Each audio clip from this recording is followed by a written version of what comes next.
عام آدمی سے لے کر مخصوص نظریات، تصورات اور ہر مکتبہ فکر کی نمائندگی تک، سیاست، ثقافت، معاشرت، معیشت سے لے کر حالات حاضرہ پر متوازن اور بھرپور تبصروں اور جائزوں تک، لاقانونیت کے اندھیروں سے لے کر معاشرے میں مثبت رویوں کی تحریک اور فروغ تک، مقامی روایات سے لے کر سیر و سیاحت کے بلند مقامات تک، عوامی مسائل سے لے کر قومی اور ریاستی وسائل تک، تعلیمی پسماندگی سے لے کر علمی، ادبی اور لرننگ کے حوالوں تک۔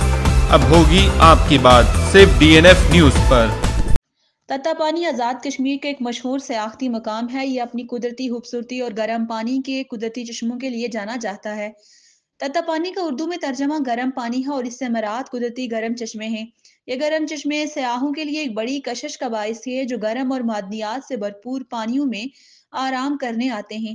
آزاد کشمیر، جسے سرسبز و شاداب وادیوں، ندیوں اور پہاڑوں سمیت اپنے شاندار مناظر کے لیے جانا جاتا ہے، تتا پانی اس خطے میں دیکھنے کے لیے بہت سے خوبصورت مقامات میں سے ایک ہے، اور یہ ان لوگوں کے لیے ایک مقبول منزل ہے جو آرام اور قدرتی ماحول سے لطف اندوز ہونا چاہتے ہیں۔ تتا پانی دنیا بھر میں پہچانا جانے والا آزاد کشمیر کا منفرد سیاحتی مقام ہے۔ اس کے چپے چپے پر قدرتی دلکش مناظر اور ماحول کے تفریحی مقامات کی جانب سیاحوں کی بڑی تعداد کھینچی چلی آتی ہے۔ شاعر نے کہا تھا، گر فردوس بروئے زمیں است، ہمیں است تو ہمیں است تو ہمیں است۔ اللہ تعالیٰ نے سرزمین کشمیر کو ایسا ہی بنایا، جہاں اسے بے پناہ حسن بخشا، وہیں اس کو انمول قدرتی تحفوں اور وسائل سے بھی نوازا۔ اسی لیے یہ دھرتی جنت نظیر بھی کہلائی۔ اندرون اور بیرون ملک سے سیاحوں کی ایک بڑی تعداد اپنی تسکین کے لیے اس دھرتی کا رخ کرتی ہے۔ آزاد کشمیر کے دو اضلاع کوٹلی اور پونچھ کے سنگم پر واقع حلقہ نمبر 1 پونچھ عباس پور کے سیاحتی مرکز تتا پانی کی ایک منفرد حیثیت و پہچان ہے، یعنی قدرت کے کرشمے اور انمول تحفے گرم پانی کے چشموں کی وجہ سے اسے یہ منفرد حیثیت و پہچان ملی ہے۔ شاید ہی دنیا بھر میں کوئی ایسا دوسرا مقام موجود ہو جہاں قدرت کا ایسا کرشمہ موجود ہو۔ پہاڑوں کے ان دامن اور دریائے پونچھ کے کنارے سے گرم پانی مختلف جگہوں سے چشموں کی صورت میں نکلتا ہے، جبکہ دریائے پونچھ خاموش موجوں کو اپنے سینے میں لیے ہمیشہ کی طرح آج بھی بہے جا رہا ہے۔ ان قدرتی گرم پانی کے چشموں کا ابلتا ہوا اور دریائے پونچھ کا ٹھنڈا پانی جنت و دوزخ کا منظر پیش کرتا ہے۔ تتا پانی کے نام کی وجہ تسمیہ بھی یہی ہے۔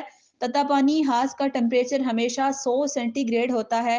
تحقیق سے ثابت ہوا ہے کہ اس پانی میں گندھک کا عنصر بہت زیادہ مقدار میں پایا جاتا ہے۔ گرم پانی کے چشموں میں یہ خصوصیت ہے کہ اگر اس میں انڈا ڈال دیا جائے تو چند ہی منٹ کے اندر وہ ابل جاتا ہے۔ اس کے ساتھ ساتھ یہ پانی مختلف امراض، خصوصاً جلدی امراض، خارش وغیرہ کے لیے بھی انتہائی مفید ہے۔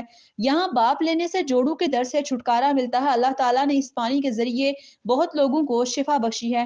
تھکاوٹ کا بھی اس پانی کے ذریعے اچھا علاج ہوتا ہے۔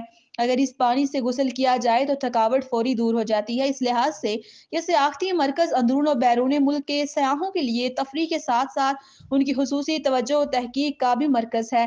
یوں تو سال بھر یہاں سیاحوں کی آمد و رفت جاری رہتی ہے، لیکن موسم سرما کے آغاز کے ساتھ ہی سیاحوں کی ایک بڑی تعداد اس جانب رخ کرتی ہے۔ موسم سرما کے دوران یہاں کا نظارہ دیکھنے کے قابل ہوتا ہے۔ ڈوگرا دور کے اندر یہاں مہاراجہ پونچھ نے دور دراز سے آنے والوں کے قیام کے لیے ایک سرائے بنوائی تھی، جو اب حکومت آزاد کشمیر کی ملکیت ہے۔ حکومت آزاد کشمیر نے اس کی بالائی پرانی عمارت کو 1976 اور بعد ازاں 1986 میں گرا کر دوبارہ تعمیر کروایا، جبکہ نچلی عمارت اسی حالت میں موجود ہے۔